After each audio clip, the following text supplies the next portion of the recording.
దేవుని యందు ప్రియమైన సహోదరి సహోదరులారా, దేవుని ప్రియ బిడ్డలారా, మరి యొక్క మారు మీ అందరికీ మహాపరిశుద్ధుడైన యేసయ్య పవిత్ర నామములో శుభాకాంక్షలు పలుకుతూ మీ అందరికీ ప్రభుని దీవెనలను అందిస్తూ ఉన్నాను.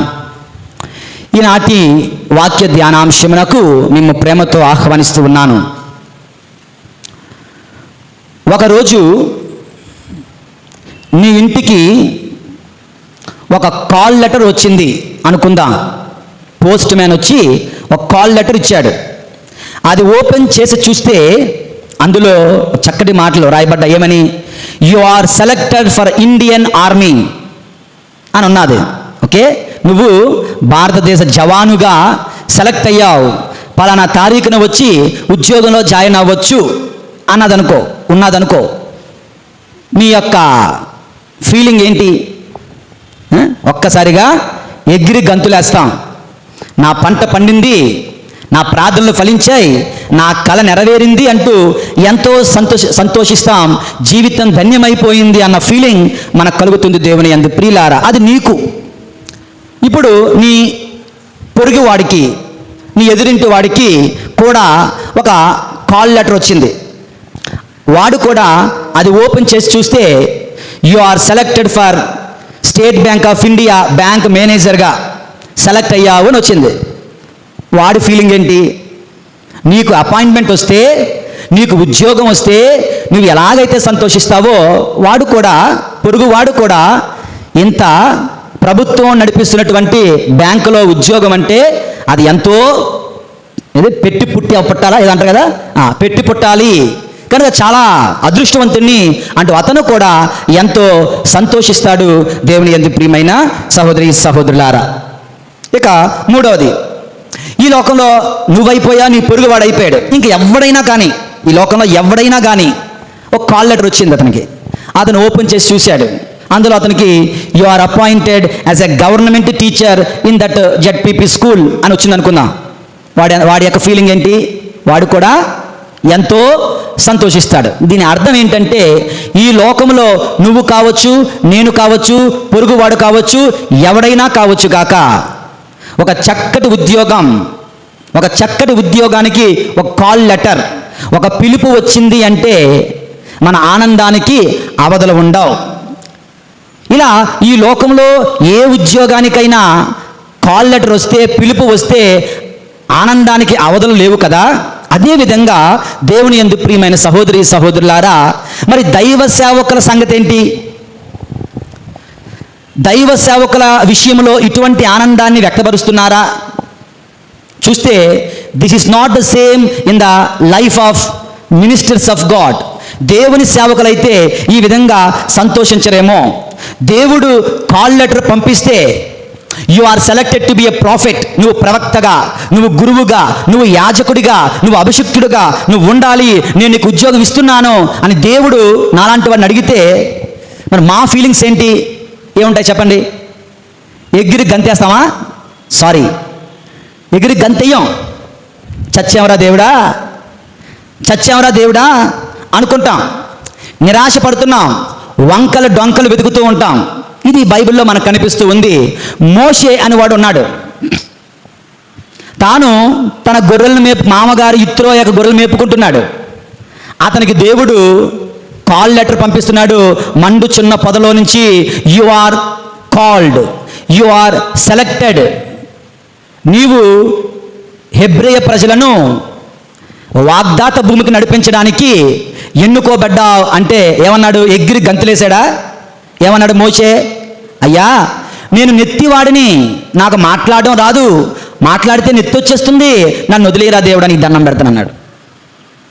దేవుడు వదలడు, అది వేరే విషయం. దేవుడు పట్టుకుంటే వదలడు. కనుక నా వల్ల కాదు, నన్ను వదిలే అన్నాడు. దేవుని యందు ప్రియులారా, ఒక బ్యాంకు ఉద్యోగం వస్తే మనం వదులుకోం, ఒక మిలిటరీలో ఆపర్చునిటీ వస్తే వదులుకోం, ఒక గవర్నమెంట్ టీచర్గా ఉద్యోగం వస్తే వదులుకోం. కానీ దేవుని ప్రవక్తగా ఉండాలి అంటే 1కి 10 సార్లు ఆలోచిస్తూ ఉంటాను. దేవుని యందు ప్రియులారా, ఇర్మియా అనేవాడు ఒకడు ఉన్నాడు, జెర్మాయా. దేవుడు అతను పిలిచాడు చిన్న ప్రాయంలో, బాలుడిగా ఉన్నప్పుడే, 10-14 సంవత్సరాల వయసులో. You are selected, you are appointed to be my prophet అంటే ఏమన్నాడు? నేను చిన్నవాడిని, నేను పసిబాలుడిని, నేను చాలా చిన్నవాడిని, నాకు మాట్లాడటమే రాదు, నన్ను వదిలేయండి ప్రభువా అంటున్నాడు. చిన్నవాడు నేను చెప్పదు, నువ్వు రా అని తీసుకుని వెళ్ళిపోయాడు దేవుడు. మోషే వెంటనే ఎగిరి గంతులేయలేదు, జెర్మాయా వెంటనే ఎగిరి గంతులేయలేదు. కొన్ని సీమోను పేతురు సంగతి ఏంటి? నువ్వు సెలెక్టెడ్ అంటే సీమోను పేతురు అంటున్నాడు, ప్రభువా నేను పాపాత్ముని, నన్ను విడిచి వెళ్ళిపోండి అంటున్నాడు. అరే నేను చేపలు పట్టేవాడు కాదు, మనుషులు పట్టేవాడిగా చేస్తానంటే ప్రభువా నన్ను విడిచి వెళ్ళిపోండి అయ్యా, నేను పాపాత్ముని అంటున్నాడు దేవుని యందు. ప్రియులారా, దైవ సేవకులుగా జీవించడం అంత సులభమైన పని కాదు. దైవ సేవకులుగా దేవుని ప్రవక్తగా ఉండడం అంటే కత్తి మీద సాము వంటిది, అగ్నితో చెలగాటం లాంటిది, ముండ్లతో తయారు చేయబడినటువంటి రహదారి లాంటిది.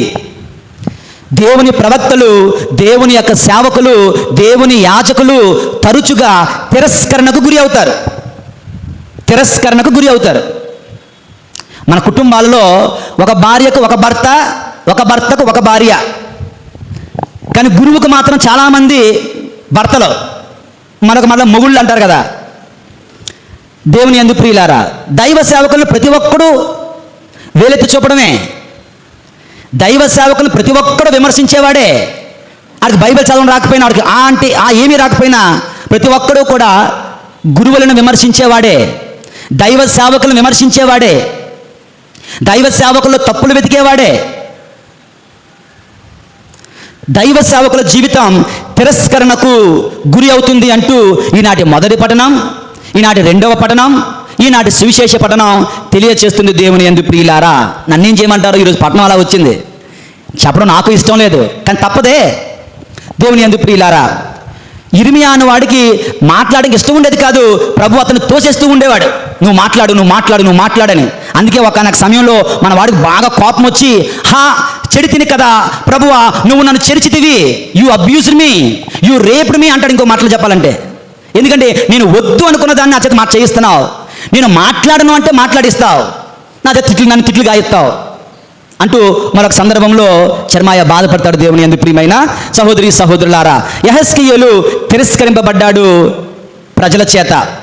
పౌలుడు తనకు తెలియని అంటే బయట మనకు చెప్పలేదు కానీ ఒక ముళ్ళు అతని శరీరంలో గుచ్చబడిందంట, అది ఎంతో అతను నలగగొట్టిందంట. దేవుని యందు ప్రియులారా, యేసు ప్రభు సైతం తన సొంత ఊరిలోనే సొంత ప్రజల చేత నిరాదరణకు గురి అయ్యాడు, తృణీకరించబడ్డాడు, తిరస్కరించబడ్డాడు. ప్రియమైనటువంటి దేవుని బిడ్డలారా, ఒకసారి ఈనాటి మొదటి పట్టణాన్ని బాగా చదువుదాం, ధ్యానం చేద్దాం. యెహెజ్కేలు గ్రంథము 2వ అధ్యాయము 3వ వచనం నుంచి. నరపుత్రుడా, ప్రభు అంటున్నాడు యెహెజ్కేలుతో, అందరూ జాతికి ఆలకించండి. ఉన్నారు ఇక్కడ అందరూ? రైట్. నరపుత్రుడా, నేను నిన్ను ఇశ్రాయేలుల చెంతకు పంపెదను. ఎటువంటి ఇశ్రాయేలు ప్రజలు ఎంత మంచివారో చూడండి. ప్రభు అంటున్నారు, వారు నా మీద తిరుగుబాటు చేసిరి, ఇంకను చేయుచునే ఉన్నారు. వారి పూర్వులను అట్లే చేసి, వీళ్ళు నా మీద తిరుగుబాటు చేశారు, వీళ్ళ తల్లిదండ్రులు వాళ్ళ తాత ముత్తాతలు నా మీద తిరుగుబాటు చేస్తూనే ఉన్నారు. వారు మొండివారు. ఎవరంట? మొండివారు. మంచివారు కాదమ్మా, మొండివారు, నన్ను లెక్క చేయని వారు. యావే ప్రభుడు, నేను నా సందేశం వినిపించుటకు గాను నేను నిన్ను వారి చెంతకు పంపుదును. ఆ తిరుగుబాటుదారులు నీ మాట విననో వినకున్ననో. ఓకే, నేను చెబుతున్నప్పుడు నువ్వు నిద్రపోతున్నా, తిరిగేస్తున్నా, నువ్వు దిక్కులు చూస్తున్నా, సెల్ ఫోన్ చూసుకుంటున్నా, నువ్వు విన్నా వినకపోయినా నేను మాట్లాడాలి. వారు విన్ననో వినకున్నను వారి మధ్య ఒక ప్రవక్త ఉన్నాడని వాళ్ళు తెలుసుకుంటారు. 6వ వచనం. నరపుత్రుడా, నీవు వారికిని వారి మాటలకును భయపడవలదు. Just don't care anybody, don't care anybody. వారు నిన్ను ఎదిరింతురు, వారు నిన్ను నిరాకరింతురు, నీకు తేళ్ల మీద కూర్చున్నట్లుగా ఉండును. బాబోయ్, చూసారా? తేళ్ల మీద కూర్చున్నట్టు ఉంటుందంట. ఆయనను నీవు ఆ తిరుగుబాటుదారులకును వారి మాటలకును భయపడవలదు. వారు విన్నను వినకున్నను నీవు నా పలుకులు వారికి తెలియచేయము, వారు తిరుగుబాటు చేయువారు. ఇంకా అయిపోలేదు. 3వ అధ్యాయం చూడండి, 7వ వచనం. కానీ ఇశ్రాయేలీయులలో ఎవ్వరూ నీ పలుకులు వినరు. అరే, ఇంత ప్రసంగాలు చెప్తున్నామే, వింటారంటారా? ఎవరు వినరట. ప్రభు చెప్తున్నారు, వాళ్ళు విన్నట్టు నటిస్తారేమో, అన్నీ అర్థమైన తల ఊపేస్తారేమో. కిందకి వెళ్ళిన తర్వాత ఏం ప్రసంగం చెప్పారండి, ఏం చెప్పాను ఏమో తెలియదండి, అది మాత్రం అడగొద్దండి. ఇశ్రాయేలీయులు ఎవరో నీ మాట వినరు. వారు నా పలుకులే వినలేదు, నీ మాట ఎందుకు వింటారు? వారు మొండివారు, నన్ను లెక్క చేయని వారు. కానీ నేను నిన్ను ఇప్పుడు వారి వలె, వారికంటే ఎక్కువగా మొండివాణినిగా, లొంగని వాణినిగా చేయుదును. నేను నిన్ను ఇంకా బండరాజుగా చేస్తాను. చెక్కుముకు రాయి వలె, వజ్రము వలె కఠినముగా చేయుదును. కనుక నీవు ఆ తిరుగుబాటుదారులకు భయపడనక్కరలేదు. ప్రియమైన సహోదరి సహోదరులారా, ఇది మ్యాటర్. ఈనాటి మొదటి పఠనంలో ఇది మ్యాటర్ ఏంటండి అంటే, దైవ సేవకు దేవుని ప్రవక్తగా ఉండమని యెహెజ్కేలును ప్రభు పిలుస్తున్నారు. ప్రభు హిత సంవత్సరాన్ని ప్రకటించడానికి యేసు ప్రభు దిగివచ్చాడు. ఈ రోజున ఈ 2021న మనందరికి, మీ అందరికీ ప్రభు యొక్క సందేశం వినిపించడానికి నాలాంటి వాడిని పంపించాడు. యెహెజ్కేలు కామన్, యేసు ప్రభు కామన్, నేటి గురువులు కామన్. అక్కడ ఇశ్రాయేలు ప్రజలు మొండివారు. యేసు ప్రభు కాలంలో యోధా ప్రజలు మొండివారు. ఇక్కడ ప్రజలు నాకు తెలీదు, నన్ను అడగొద్దు, అది మీకు తెలియాలి. దేవుని మాటను వినేవారైతే మీరు ధన్యులు. దేవుని మాటను తిరస్కరించేవారంటే మీరు మొండివారు. ప్రియమైన సహోదరి సహోదరులారా, దేవుని బిడ్డలారా, సువిశేషంలో చూడండి దేవుని యందు ప్రియులారా, మార్కు శుభవార్త 6వ అధ్యాయము 2వ వచనములో ప్రభు వాక్యం చెబుతుంది, విశ్రాంతి దినమున ప్రార్థనా మందిరములో యేసు బోధింపు ఆరంభించెను. తర్వాత ఆయన బోధనలు వినుచున్న జనులు ఏమయ్యారంట? ఆశ్చర్యపడ్డారు. వారి బోధనలు వింటున్న జనులు ఆశ్చర్యపడ్డారు. అంటే ఎంత బాగా ప్రసంగిస్తున్నారో యేసు ప్రభు అన్నారు. కానీ ఆయన ఏమి ప్రసంగిస్తున్నారో మాత్రం స్వీకరించడానికి, అంగీకరించడానికి, అతనిని మెస్సయాగా, రక్షకునిగా, దావీదు కుమారుడిగా అంగీకరించడానికి వాళ్ళు మనసులో ఒప్పుకోలేదు. వారు తిరస్కరించారు. దేవుని యందు ప్రియమైన సహోదరి సహోదరులారా, ఇతను వడ్డంగి కుమారుడు కాదా? మరియ తనయుడు కాదా? యోధా, యోహాను, సీమోనులు మన మధ్యన లేరా? వీళ్ళ అన్నదమ్ములు, ఇంకా అతను అక్కా చెల్లెళ్ళు అంట. ఇది మరీ ఘోరంగా ఉంది. ఆయన తొలిచూలు బిడ్డ అయితే అక్క ఎక్కడి నుంచి వచ్చింది? అక్కా చెల్లెలు మన మధ్యన లేరా అంటూ ఆయన తృణీకరించేశారు. ఆయన అంగీకరించలేదు. దేవుని యందు ప్రియమైన సహోదరి సహోదరులారా, అక్కడ వాక్యం రాయబడి ఉంది, ఆయన అచట ఎక్కువ అద్భుతములు చేయలేకపోయాడట. చూడరా, the power of God failed, the divine power failed because they rejected. వారు దేవుని యందు విశ్వాసం ఉంచలేదు కనుక ఆయన ఎక్కువ అద్భుతాలు చేయలేకపోయాడు. దేవుని శక్తి శక్తిహీనమైపోతుంది మన విశ్వాసం, అవిశ్వాసం వలన. దేవుని శక్తి మనలో ఫలిస్తుంది మన విశ్వాసం వలన. దేవుని యందు ప్రియులారా, ఓకే, మొదటి పట్టణంలో ఏం జరిగిందో చెప్పాను, సువిశేషములో ఏం జరుగుతుందో చెప్తున్నాను. మన జీవితాలకు ఏంటట? నా what is it for us? ప్రభు మనతో ఏం మాట్లాడుతున్నారు అంటే, సూటిగా నిన్ను ఒక ప్రశ్న ప్రభు అడుగుతున్నారు.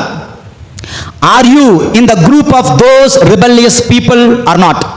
నీవు కూడా ఆ తిరుగుబాటుదారుల గుంపులో ఒకడివా? నీవు నీ కుటుంబం గురువులపైన, సేవకులపైన, ప్రవక్తలపైన, యాజకులపైన తిరుగుబాటు చేసే కుటుంబముగా నీవు ఉంటున్నావా?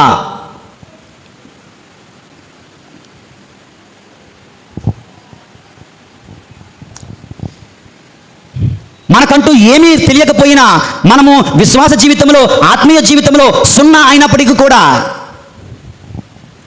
దైవ సేవకులను బేరీజు వేసే, తూకం వేసే, తీర్పు విధించే, మార్కులు వేసే వ్యక్తిగా నువ్వు ఉంటున్నావా?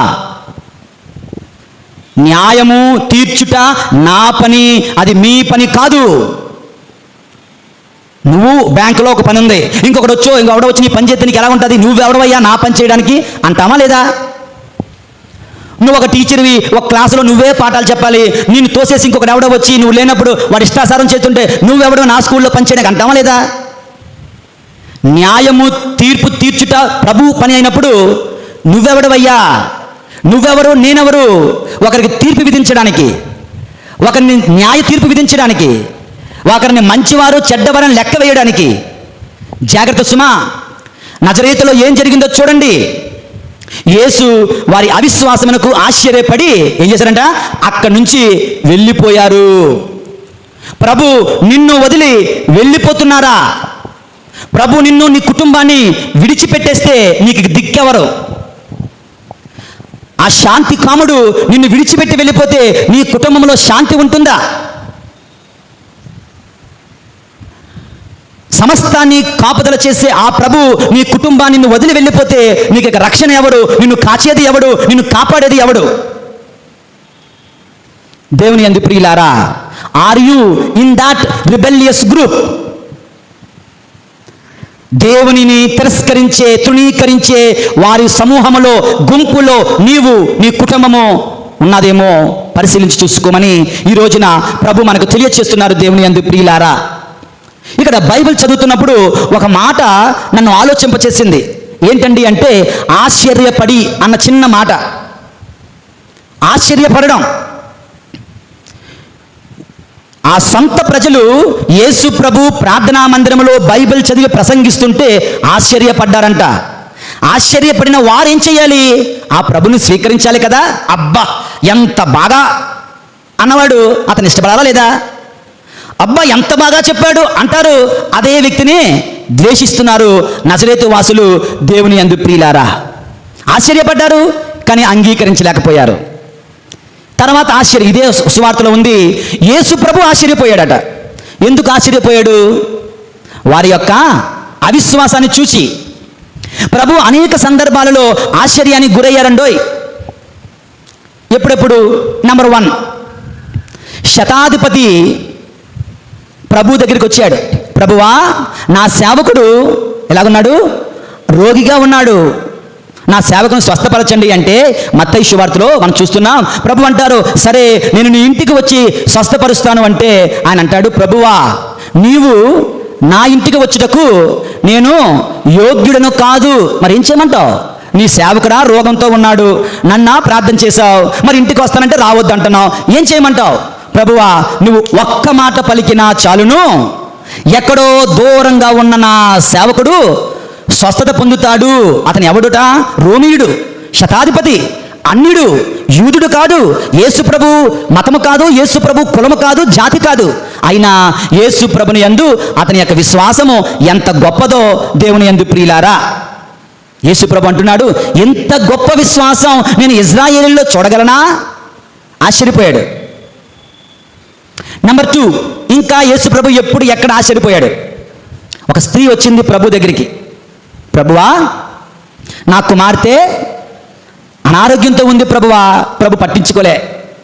మళ్ళీ అడిగింది. ప్రభు పట్టించుకోకపోతే శిష్యులు అంటున్నారు, ప్రభువా ఆవిడ అడుగుతుంది కదా, మీరేంటి పట్టించుకోవట్లేదు, ఏదో చేయండి, ఏదో చెప్పండి అన్నారు. ప్రభు అన్నారు, పిల్లలకు పెట్టదగ రొట్టెలను కుక్కలకు వేయ తగదు అన్నారు, ఆమె విశ్వాసాన్ని పరీక్షించడానికి. ఆవిడ అంటున్నట్టుంది, అవును ప్రభువా నేను కుక్క పిల్లనే అనుకో, కానీ ఒకటి గుర్తుంచుకోండి, పిల్లలు భోజన బల్ల మీద రొట్టెలు తింటూ ఉంటే క్రిందన పడే ముక్కలు మళ్ళీ పిల్లలు తినరుగా, అది కుక్కలు తింటాయి కదా. ఆ విధంగా ఒక చిన్న దీవెన, చిన్న కరుణ, చిన్న దయ నాపై, నా బిడ్డపై చూపించవా అంటే ఆమె విశ్వాసాన్ని చూచి ప్రభు ఆశ్చర్యపోయాడు.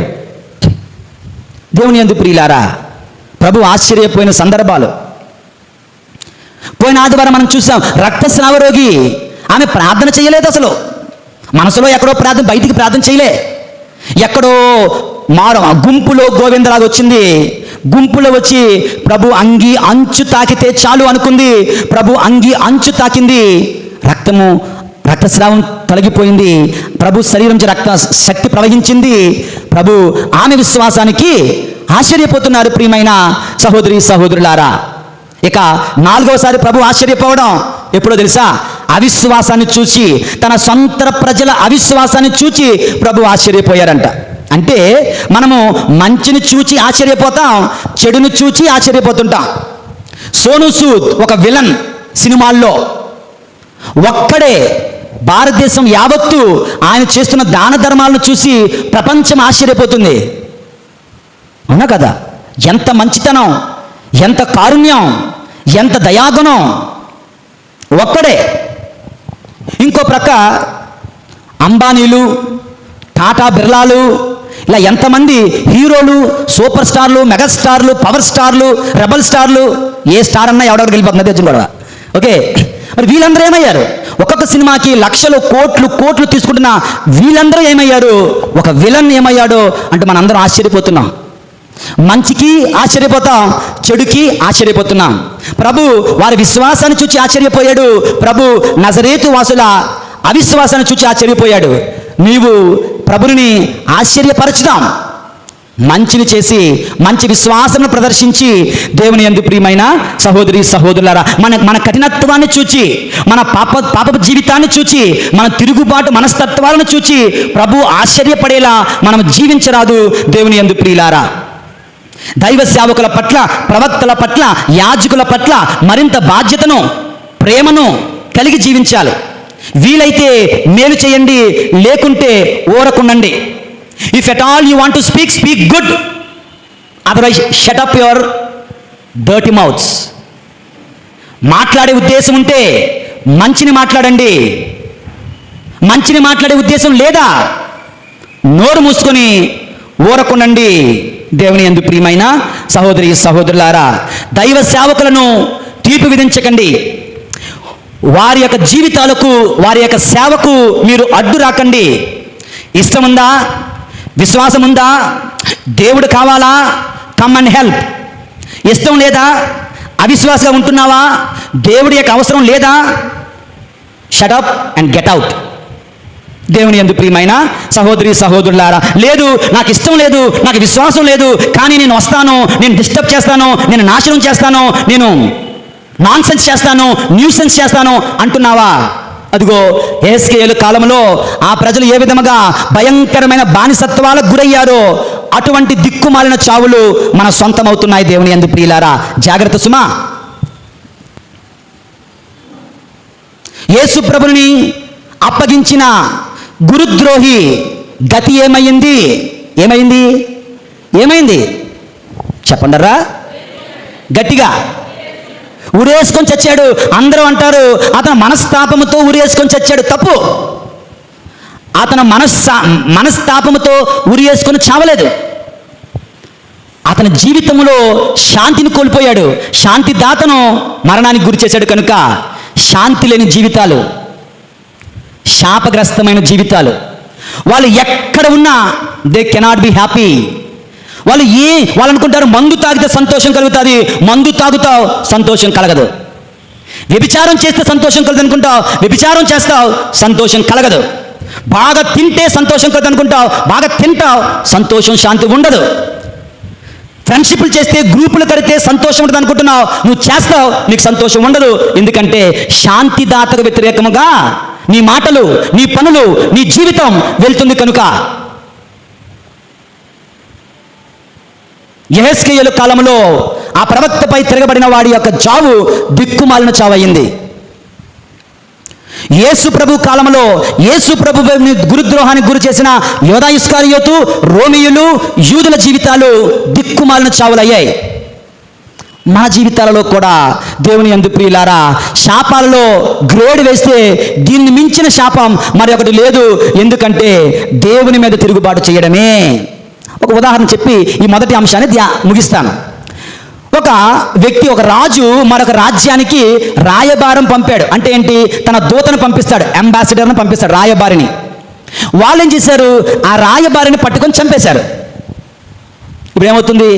వాళ్ళు చంపింది రాజును కాదు కదా, రాయబారినే కదా అని ఊరుకుంటారా? రాయబారిని చంపావంటే, రాయబారిని అవమానించావంటే నన్ను, మా దేశాన్ని, మా సామ్రాజ్యాన్ని అందరినీ అవమానించినట్లే అంటూ ఆ దేశమంతా, ఆ రాజ్యమంతా యుద్ధానికి వస్తుందా లేదా? వస్తుంది. మన దేశంలో ఎంబసీ ఉంటుంది. పాకిస్తాన్ దేశం ఎంబసీ, అమెరికా దేశం ఎంబసీ, ప్రతి దేశం యొక్క ప్రతినిధులు మన దేశంలో ఉంటారు. వాళ్ళ దేశాలతో ఏమైనా మాట్లాడాలంటే వీళ్ళ ద్వారా మాట్లాడతాం. ఇక్కడున్న అమెరికన్ ఎంబసీకి మనం అవమానించామనుకోండి, అమెరికా మొత్తం మన మీదకి యుద్ధానికి వస్తుంది. పాకిస్తాన్ ఎంబసీతో తగులు పెట్టుకున్నాం అనుకోండి, పాకిస్తాన్ మొత్తం మన మీదకి యుద్ధానికి వస్తుంది. ఎంబసీ, రాయబారి is very important. The same way a priest, a prophet, an anointed one, దేవుని సేవకుడు, దేవుని యాజకులు, దేవుని రాయబారులు. Do not think that you are just fighting with a person. నువ్వు కేవలము ఒక వ్యక్తితో, ఒక మనిషితో, ఒక రాయబారితో, ఒక గురువుతో, ఒక అభిషిక్తునితో, ఒక యాజకునితో, ఒక ప్రవక్తతో యుద్ధం చేస్తున్నాను, తిరుగుబాటు చేస్తున్నాను అనుకోవద్దు. అతని వెనకాతల దేవుడున్నాడు. అతను దేవుని ప్రతినిధిగా ఉంటున్నాడు. అతను దేవుని రాయబారిగా ఉంటున్నాడు. ప్రియమైనటువంటి సహోదరి సహోదరులారా, తిరస్కరణకు గురి అవ్వడం సర్వసామాన్యమే. తిరస్కరించే వ్యక్తులుగా మనం ఉండరాదు అంటూ ఈనాటి మొదటి పట్టణము, ఈనాటి సువిశేష పట్టణము మనకు తెలియచేస్తుంది. దేవుని యందు ప్రియమైన సహోదరి సహోదరులారా, యేషువా వందనం, యేషువా స్తోత్రం, praise the lord, praise the lord, praise the lord, praise the lord, hallelujah, hallelujah, hallelujah, hallelujah. మొదటి పట్టణం సువిశేష పట్టణం ధ్యానించడం అయిపోయింది. ఇప్పుడు రెండవ పట్టణాన్ని ధ్యానం చేద్దాం. రెండవ పట్టణం చూడండి దేవుని యందు ప్రియులారా, పౌలు గారు కొరింథీయులకు రాసిన 2వ లేఖ 12వ అధ్యాయము 7 నుంచి 10 వచనాలు. పౌలు గారు అంటున్నారు, నేను చూచిన అద్భుత విశేషములను గురించి గర్వముతో ఉబ్బిపోకుండా. అంటే ఏమంటున్నారంటే, పౌలు గారికి అనేకమైన దర్శనాలు కలిగాయి, దర్శన భాగ్యం కలిగింది. మనం ఏం చేస్తాం? నాకు కల వచ్చింది, నాకు దర్శనం కలిగింది, నాతో దేవుడు మాట్లాడాడు చెప్తాం కదా. నిజంగా నీకు దర్శనం కలిగితే, నిజంగా నువ్వు దేవుడు నీతో మాట్లాడితే నువ్వు ఎవరితోనూ చెప్పకూడదు. ఎందుకు చెప్పుకోకూడదు అంటే, చెప్పుకోవడం వలన ఇండైరెక్ట్ మెసేజ్ నువ్వేమిస్తున్నావంటే, నేను ప్రార్థనాపరుణ్ణి, నేను భక్తిపరుణ్ణి, నేను మంచివాడిని అని చెప్పుకుంటున్నావు. అది సాతానుడి యొక్క కుతంత్రం. గర్వము అనే ముళ్ళు నీకు గుచ్చుతుంది సాతానుడు.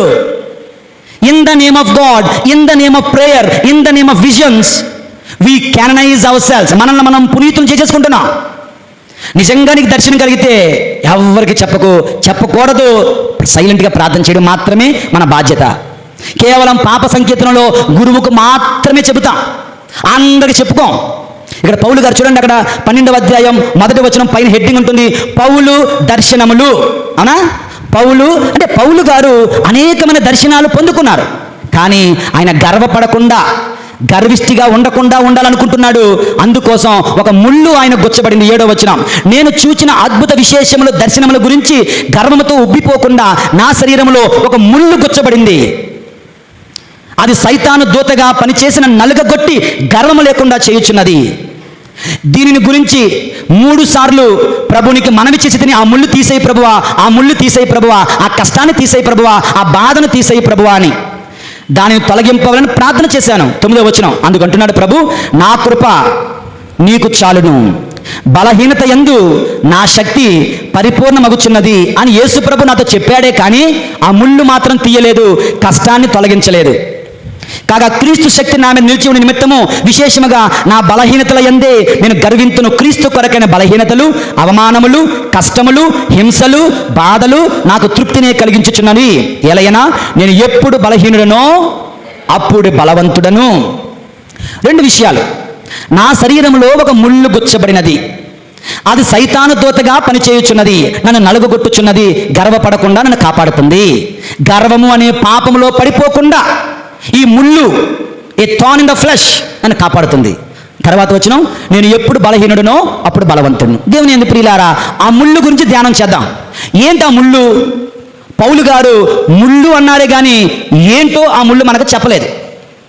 కొంతమంది బైబిల్ పండితులు అంటారు బ్లైండ్నెస్, అతనికి బహుశా రేచీకటో కన్ను సరిగ్గా కనిపించదేమో అని కొంతమంది అంచనా వేశారు, కరెక్ట్గా చెప్పలేదు.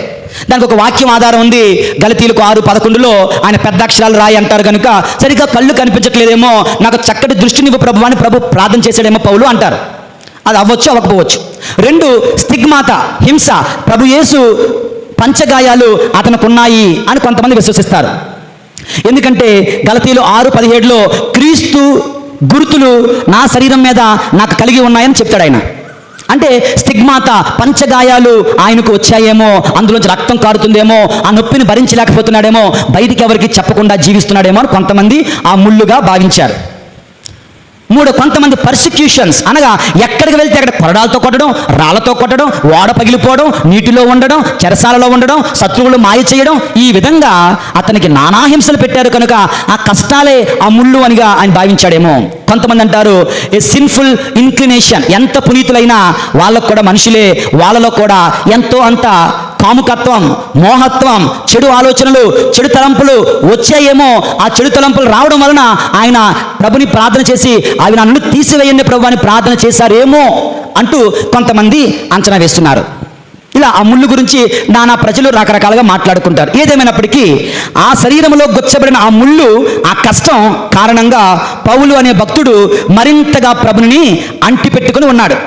అతని బలహీనత వలనే అతనికి బలం చేకూరిందంటే దేవుని యందు ప్రియులారా, మనందరి జీవితాలలో మన కష్టాలే మనలను దేవునికి దగ్గరగా చేస్తాయి. మన బాధలలో ఎక్కువగా దేవుని కృపను చూస్తాం. మన అపజయాలలోనే మనం ఎక్కువగా అసలైన సత్యం, లోక జ్ఞానం కలుగుతుంది దేవుని యందు ప్రియులారా. నా జీవితంలో 2-3 ఉదాహరణలు.